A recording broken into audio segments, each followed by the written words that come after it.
धाराशिवचं संकट झालं गहिरं, नद्यांनी धोक्याची ओलांडली पातळी, अनेक ठिकाणी स्थानिक चिंतेत. काँग्रेस नेत्यांनी राष्ट्रीय स्वयंसेवक संघ शताब्दीचं निमंत्रण नाकारलं. मुत्तेमवार, चतुर्वेदी, विकास ठाकरे आणि नितीन राऊत होते निमंत्रित.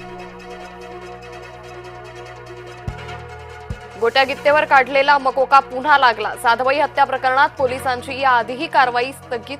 नितीन कावत यांच्यावर काढलेला मकोका पुन्हा चढवण्याची वेळ.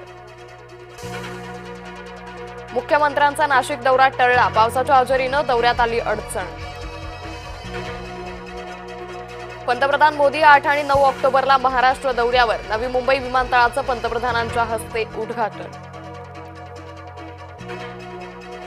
राज ठाकरेंचा मराठवाडा दौरा स्थगित. हेलिकॉप्टर उतरवण्यात अडचणीमुळे राज ठाकरे यांचा दौरा स्थगित. अतिवृष्टी नुकसानीच्या पाहणीवर जाणार होते राज ठाकरे. पूरग्रस्तांसाठी केंद्राकडून मिळणार विशेष मदत. मुख्यमंत्री फडणवीसांची पंतप्रधान मोदींशी 1 तास चर्चा. ठाकरेंनी दुसऱ्याला शहाणपणा शिकवताना विचार करावा. मुख्यमंत्री फडणवीसांनी लगावला टोला. ठाकरेंनी मुख्यमंत्री असताना 600 कोटींचा कोविड निधी कुजवला. नाचणाऱ्या जिल्हाधिकाऱ्यांवर कारवाई होणार. महसूल मंत्री चंद्रशेखर बावनकुळे यांची माहिती. धाराशिव पुरात असताना महोत्सवात नाचणाऱ्या जिल्हाधिकाऱ्यांवर कारवाईचे संकेत. मुक्ताईनगरमध्ये डंपरची बाईकला धडक. पती पत्नी आणि मुलगा यांचा जागीच मृत्यू. अपघातात 8 वर्षाची मुलगी गंभीर जखमी.